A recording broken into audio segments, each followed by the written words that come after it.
Madame, mademoiselle, monsieur, bonsoir. Il est exactement 20h12. Nous sommes à 18 minutes du coup d'envoi du quart de finale, peut-être le plus important de l'ère Gourcuff pour la sélection algérienne. L'équipe nationale qui affronte à 20h30 tout à l'heure la Côte d'Ivoire d'Hervé Renard, le plus algérien des Ivoiriens. En tout cas, il aime à laisser l'entendre dans ses conférences de presse. Il a un petit peu caressé la presse dans le sens du poil ces dernières heures pour peut-être essayer de tromper l'ennemi. Est-ce qu'il le trompera ce soir? On ne l'espère pas. On va débriefer, ou plutôt briefer, ce match Algérie-Côte d'Ivoire qui va commencer dans quelques minutes. Avec nous, l'équipe de Yes Weekend, bien sûr, avec notre coach Nordine Saadi qui est avec nous ce soir. Nordine, bonsoir. Bonsoir. À côté de vous, Amin Tirman de la rédaction de DLTV est avec nous. On attend avec impatience le coup d'envoi de cette rencontre. Bonsoir Riyad, bonsoir tout le monde. Compétition est avec nous. Rafik Habib, comme tous les jours de Yes Weekend depuis le début de l'émission, est avec nous ce soir. Peut-être pour vous, en tout cas, le match le plus important de ce tournoi. Exact. Pour Gourcuff aussi. Et à côté de vous, Jamel Rachidi de l'agence de presse APS. Bonsoir Jamel. Bonsoir Riyad. Alors messieurs, je le disais, le match le plus important, pourquoi je dis ça et pourquoi je regardais Rafik en disant ça? Parce qu'il me disait, si on passe l'écueil de ce quart de finale, je rappelle un petit peu la physionomie du tirage au sort. Il y avait deux petits groupes, entre guillemets, et deux gros groupes. On savait qu'on allait avoir un gros quart de finale face à une grosse équipe. L'Algérie a eu la malchance, je dis malchance parce qu'elle a encaissé un but face au Ghana, de terminer deuxième de son groupe, donc d'hériter de la Côte d'Ivoire. C'est l'écueil le plus difficile. Messieurs, à votre avis, ce soir, est-ce que le sort de la compétition peut se jouer? Exact. Aujourd'hui, l'équipe nationale joue le match le plus important. C'est un tournant dans cette CAN. Si elle gagne, si elle passe, les portes du trophée seront grandes ouvertes. Alors sinon, c'est bien sûr, ils vont rentrer à la maison.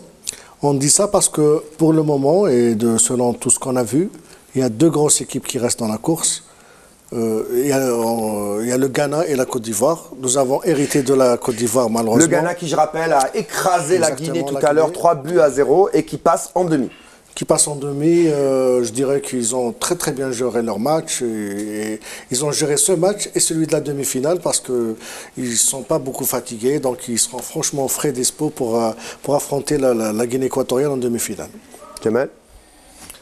Ça va être un match difficile, c'est clair. Tout aussi difficile que celui que nous avons eu contre le Sénégal. Mais je pense que l'équipe est dans des conditions idoines pour passer cet écueil. Je pense que nous avons les moyens de surpasser l'écueil ivoirien. Et si on le fait aujourd'hui, je pense que les portes de la finale seront ouvertes également. Moi, j'aimerais avoir J'aime bien les sensations du coach. Nordine, on a toujours un feeling quand on est coach. On a peur, les joueurs ont toujours été superstitieux. Est-ce que les coachs le sont aussi superstitieux? Est-ce qu'ils ont des sensations de peur ou d'assurance? Comment vous le sentez ce match, franchement? Ce match, il va se jouer d'abord pour importance. Vous dites que c'est le plus important. Moi, je vous rappelle, je suis obligé maintenant avec le métier que je fais avec vous. Vous devez. De parler comme un journaliste. On a commencé à dire que le premier match... Faites-vous douleur et parlez comme un journaliste. On a commencé par dire que le premier match, c'était le plus important. Parce qu'il fallait assurer, il fallait passer, il fallait se donner confiance, etc. On l'a fait, on a gagné. Oui, mais maintenant, on dit que c'est le plus important. Tous les matchs en foot, surtout quand on vise une finale, tous les matchs sont importants. Ceci dit, ce qui se passe dans la tête de l'entraîneur, je pense qu'il y a aucune équipe actuelle, sauf peut-être le Ghana aujourd'hui, qui a réussi deux bonnes prestations consécutives. Nous n'avons pas vu des prestations, si vous voulez, stabilité dans la prestation. Toutes les équipes ont un peu, on parle de la Côte d'Ivoire, on peut dire que le Cameroun a mieux joué, mais c'est eux qui ont gagné. Donc je pense que Gourcuff aujourd'hui va certainement être pris par l'idée et le souhait que son équipe réagisse comme ils ont réagi contre le Sénégal.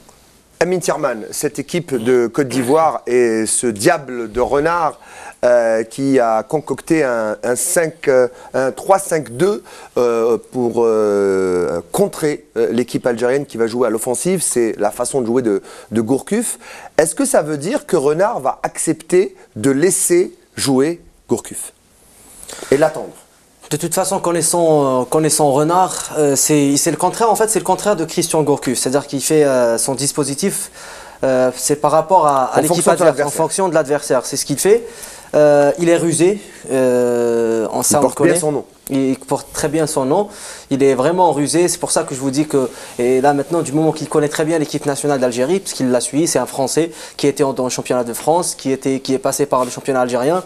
Donc il connaît la mentalité algérienne. On en a parlé récemment dans ce plateau qu'il va certainement parler à ses joueurs pour essayer d'énerver un peu nos joueurs. On les connaît, nous, les joueurs algériens sont un peu nerveux.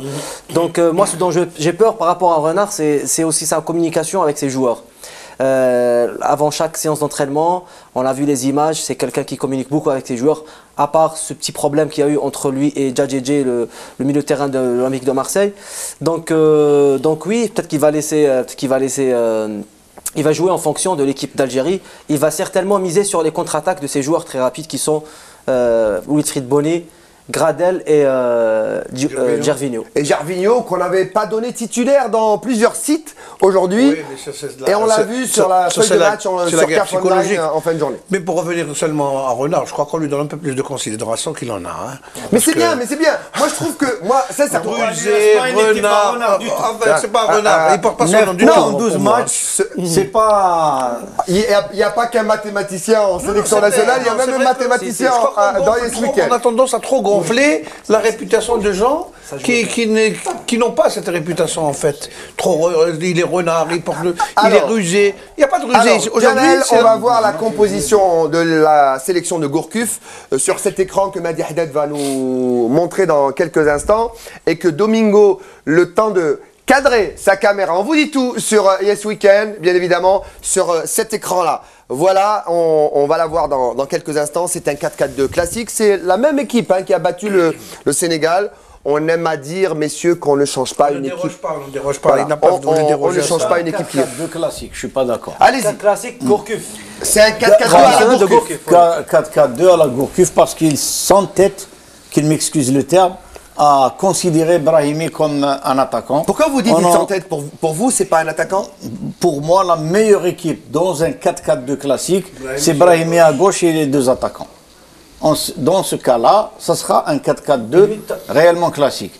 Ici, Brahimi ne s'est jamais trouvé réellement dans les 18 mètres adverses à attendre le ballon d'un meneur de jeu, quel que soit le poste qu'il occupe, que ce soit Vrouli ou Mahrez, et pour le transformer comme un attaquant, c'est-à-dire en remiseur ou en buteur.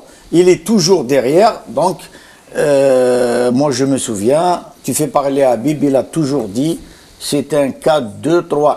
4-2-3-1. Alors, il reste 4 minutes, 3 minutes 50, 40. Messieurs, avant de lâcher l'antenne, on se retrouvera bien évidemment pour le débrief après ce match. On a parlé d'attaque. Maintenant, on va parler un peu de cette ligne défensive avec les deux attaquants et les deux ailiers. J'aime bien cette appellation de l'ancien football parce qu'on ne parle plus d'ailier, on parle plus d'ailier débordement. On parle d'homme de couloir. Et les débordements étaient algériens. Dans l'histoire du football algérien, c'était bien algérien. 80. Ouais. Alors, est-ce que cette défense vous paraît rassurante, messieurs, en quelques minutes? Bon, elle nous a déjà rassurés. C'est une défense qui a un peu flanché lors du premier match, franchement flanché, qui a commis une erreur lors du deuxième et qui s'est stabilisée après, lors du troisième. C'est avec la rentrée de Bouguera, en capitaine courage, la défense quand même a tenu le coup. Mais les deux pièces maîtresses les plus importantes de ce système, c'est bien Taider et Bentaleb. Ils auront deux tâches différentes. Alors messieurs, je suis obligé de vous couper, on va quitter dans quelques secondes. On va voir l'arrivée des joueurs, c'était il y a un peu plus d'une heure, presque 1h15, au stade de Malabo, cette équipe qui va rentrer dans les vestiaires. Et je vais vous dire ce qui s'est passé dans les vestiaires. Il y a eu une projection des images de ZLTV, oui messieurs, qui ont couvert la joie des supporters à Constantine, à La Rouate, à Oran, après la victoire face au Sénégal. C'est pour stimuler cette équipe qui est loin de ses supporters. On dit qu'il va y avoir 250 supporters qui vont arriver en cas de qualification en demi-finale, peut-être plus. Messieurs, alors je veux entendre des hommes positifs ce soir parce qu'on va se retrouver. Allez, si on a un peu de chance, 2 heures de temps. 2 minutes. Et avec le sourire. Avec le sourire. Avec le sourire. Votre sourire. Naturellement. Moi, je suis très. s'il atteint- Je vais être stressé encore une fois, mais je suis très optimiste encore une fois. Rapidement. 2 choses à dire juste par rapport à la défense. On parlait tout à l'heure de la défense. Aujourd'hui, 10 c'est secondes. sur les côtés qu'on aura des problèmes. Mais sinon, je suis très positif. Je fais vraiment confiance. Je veux un mot. Je fais de notre- confiance à notre équipe. Confiance. Un mot de notre Sadik. Algérie contre Côte d'Ivoire et Sadik contre Renard. Sadik contre Renard et tous contre la Côte d'Ivoire. On se retrouve tout à l'heure pour le débrief du match Algérie, Côte d'Ivoire et Inch'Allah qualifié en demi-finale. À tout à l'heure.